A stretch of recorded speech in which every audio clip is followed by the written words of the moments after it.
Hey now, welcome to the Shakedown Zone. We're giving you all the news, notes, and opinions from the world of racing. Well, the NASCAR drivers changed it up this weekend and made some left and right turns at the Watkins Glen International in New York. 4 cars were caught up in a wreck on turn 5 of lap 52 in the Cheez-It 355 at the Glen on Sunday. This one would bring out the red flag. Ricky Stenhouse Jr. would start the wreck when his car spun and went across the track. Involved in the nasty wreck would be Jimmy Johnson, Austin Dillon, and Stenhouse's teammate Greg Biffle in the 16.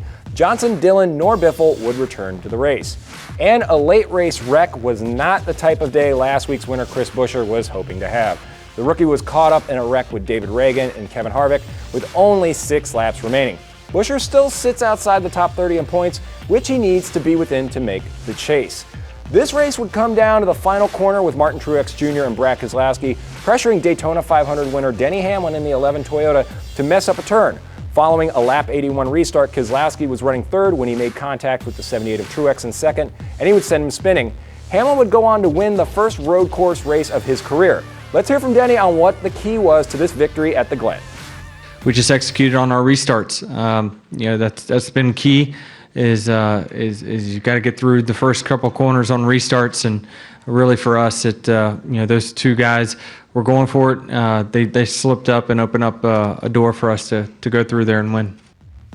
And Denny did it all with a bad back, so good effort. And we only have 4 races left until the chase starts at the end of the season. Taking a look at the standings, Casey Kane dropped out of the top 16 this week, and Trevor Bayne worked his way into the final qualifying spot. Austin Dillon dropped 2 spots after his wreck to 13th, and Jimmy Johnson dropped 3 spots to 10th. With the win, Denny jumps up 2 spots to the 7th spot, and the rest of the grid remained pretty well unchanged except for the top, where Kevin Harvick and Brad Keselowski swapped, with the 2 car now leading the pack. The NASCAR teams are off this week, but in 2 weeks they head to Bristol for the annual Saturday night under the lights at the world's fastest half mile.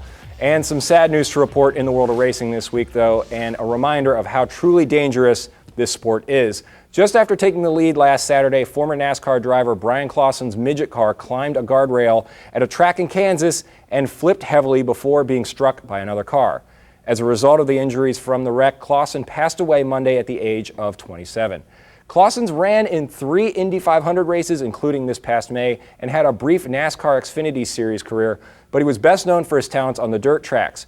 He was a beloved driver in the garage, and many drivers, crew members, and team owners issued their condolences to his family over the week. It should also be known, though, that because he was an organ donor, he was able to help save 5 people. Our thoughts and prayers are with his family as well. That's going to do it for Shakedown Zone this week. We'll be back next week with all the news and notes from the world of racing. Take care.